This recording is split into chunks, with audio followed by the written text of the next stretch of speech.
Good morning. Thanks for clicking on the video. Continuing in the theme from the last video where I highlighted why is my aviary built like a fortress.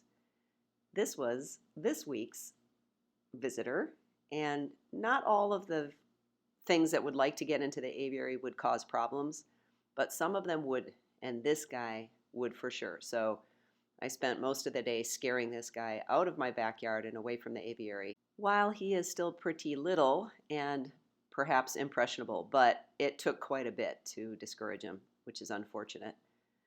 And I've muted this part because me yelling at the bear is not suitable for YouTube. Oh, that's not going to work. But separate of that, I did go in and sit in the aviary for a little tiny bit. The quail finch babies, you can see the two, maybe you can see the two, and then the mama. They are a little bit eating on their own, so I thought, okay, I can risk it if I go in there for just a second and get a little video. You can see how dirty it is in there. It makes me crazy.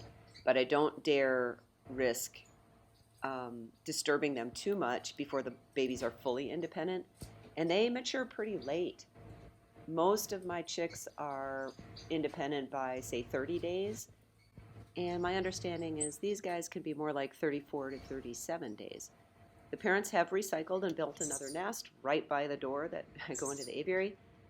And I don't care. As soon as these guys are independent, I have to go and clean. And I'm going to do that. And, if that disturbs them off the eggs, so be it. Okay, so another couple days, and then I can clean. I'll get my big camera out. I'll be able to spend some time in the aviary and maybe get some footage. And what else? Oh, I moved the greenback twin spots into the aviary, the new ones that came.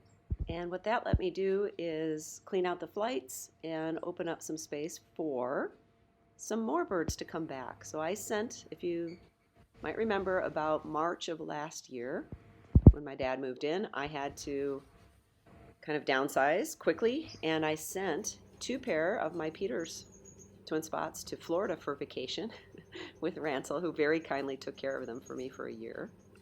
So unfortunately the hen was lost, but this is a male chick from these parents. And they were on eggs, and the eggs were not viable. They were just shipped yesterday. It's been less than 24 hours, and they are looking for a place to nest already. And I'm in a conundrum. I have no place to put the chicks. This species is amazing. They are gorgeous. Their song is beautiful. They're pretty chill. They live in a flight nicely. What they don't do is they don't share space with others of their own species very well, and they can be a little dicey around other birds with red.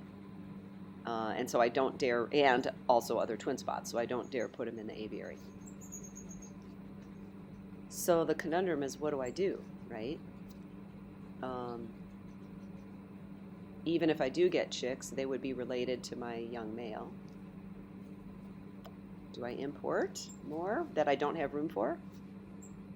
But that would enable me to make unrelated pairs, and that would be important if we were going to try and keep the species in the U.S. Do I just, replace the eggs with dummy eggs? Which seems a shame because this is an amazing species. So, anyway, it's a hard reality. I can raise these rare species, I can breed them, but it's an expensive process for me. It requires a lot of space, heat, specialty foods, a lot of time, taking care of the parents who take care of the chicks. Yeah, and to whose benefit? I don't know. That's a question. Anyway, that's a quick update of where things are at. Yeah, thanks for watching.